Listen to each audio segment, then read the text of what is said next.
Imagine a life in which you are no longer yourself. You no longer act the same way you once used to. You suffer from fear, paranoia, anxiety, depression. You have flashbacks and nightmares. Your friends and family don't even look at you the same way they once used to.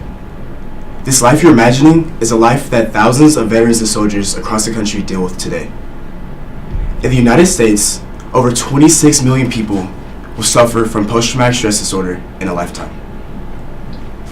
Before I move on, I would like to explain what exactly post-traumatic stress disorder is.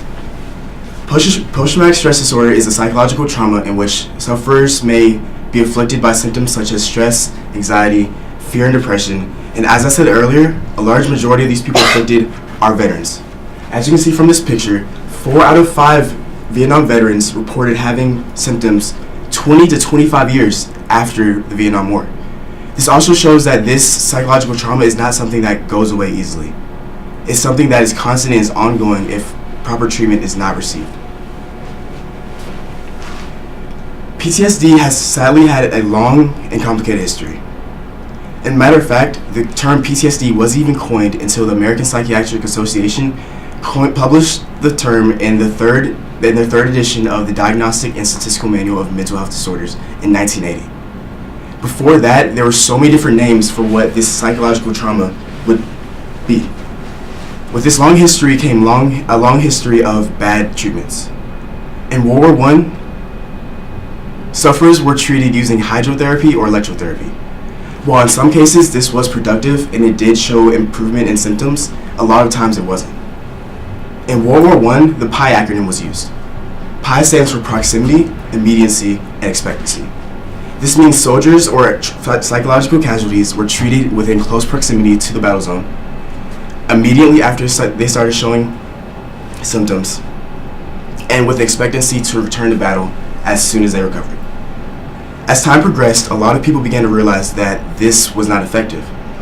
All these soldiers that were being treated were having relapses when they got back to battle.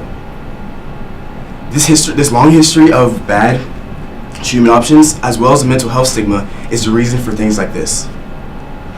Over half of the people that suffer from things such as mental health disorders or psychological traumas that are in the military don't receive the necessary treatment that they need.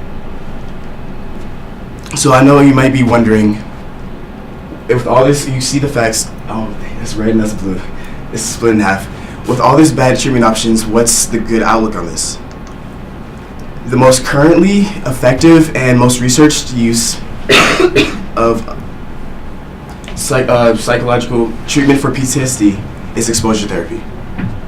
Exposure therapy is a therapy in which patients are constantly exposed to their trauma and fears in order to help them try to reprocess and evaluate it. Exposure therapy uses the psychological learning processes of habituation and extinction. Habituation is a process in which the person being treated is constantly habituated and conditioned to a stimuli they once found uncomfortable.